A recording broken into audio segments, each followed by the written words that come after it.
Sebelum kita mulai pada pelajaran kategori, lebih baiknya mari kita berdoa melalui jangan berdoa dulu. Berdoa selesai. Ada yang tidak hadir? Enggak ada ibu. Ada hadir semua? Ada ibu. Oke, alhamdulillah. Tapi sebelum kita lanjut pelajarannya, kita menyanyikan lagu nasional dulu ya. Semuanya silakan berdiri.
virtual. Ini materi pelajaran. Di keyboardnya itu sudah ada otomatis kata yang ingin diketikkan. Yang kelima, hiburan, musik, film, dan aplikasi streaming. Apa yang dibuka? Yang keenam, media sosial. Yang ketujuh adalah game online. Yang terakhir adalah m-banking. Nah, di sini mungkin kamu nanti agak rajin membaca. Cuma di sini intinya adalah peningkatan efisiensi layanan publik dan mempercepat inovasi berbagai bidang, termasuk bidang bidang apa nih?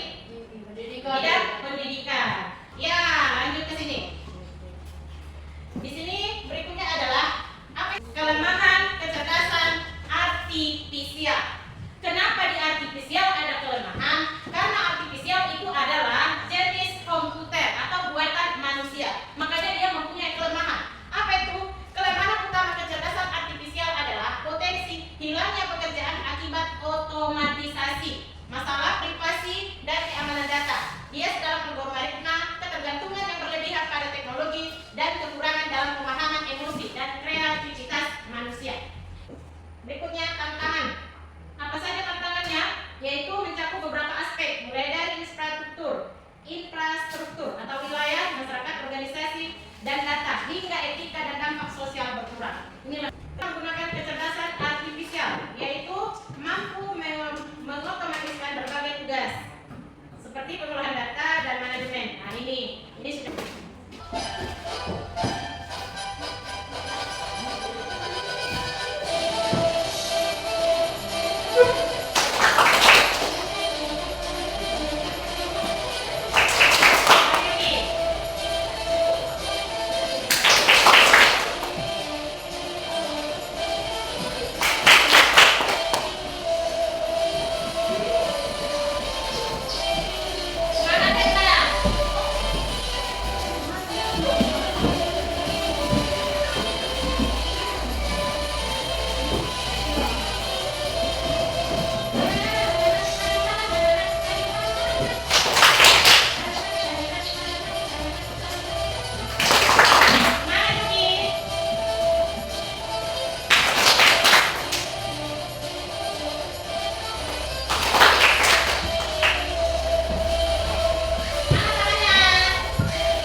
Iya.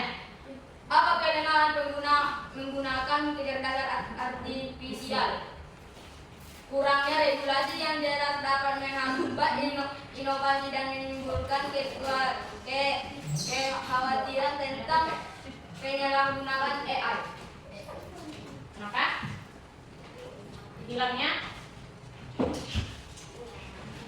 Kurangnya regulasi yang jelas dapat menghambat inovasi dan menimbulkan kekhawatiran tentang penyalahgunaan AI. Tepuk tangan buat kelompok 2.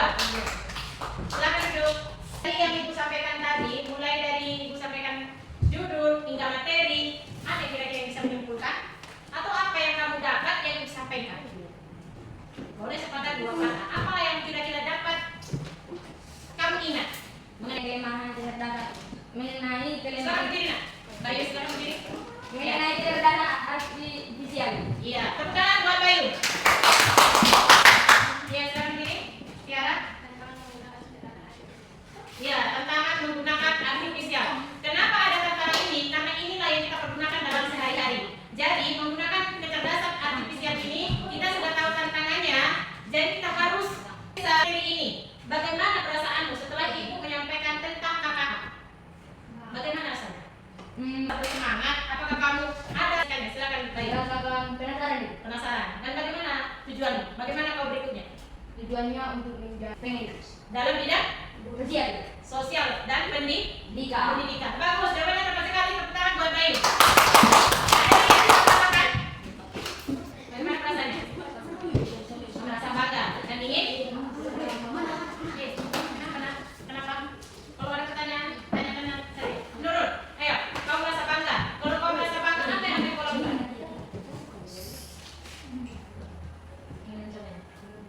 Iya, tepat sekali. Coba tepuk tangan dulu buat Nurul. Kalau kita merasa bangga, contohnya kita mengetahui hal yang baru, bagaimana perasaanmu? Kita merasa bangga. Kalau kita sudah merasa bangga, apa tindakan selanjutnya? Selanjutnya bagaimana? Yaitu kita mengaplikasikannya, kita menggunakannya. Sudah Ibu sampaikan tadi, apa kelemahan, tantangan, hambatan, kekurangan, dan apa kelebihan? Sudah disampaikan. Sampai di sini paham tentang KKA? Paham. Ada lagi pertanyaan? Tidak, Bu. Tidak. Kalau tidak ada, mungkin pelajaran tentang coding sampai di sini. Siapa yang bisa memimpin doa? Siapa bisa memimpin doa?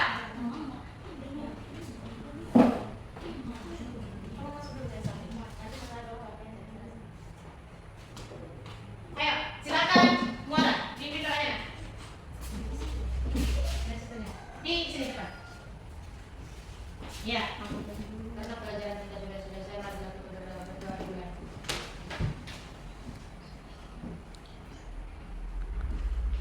Berdoa selesai. Oke. Karena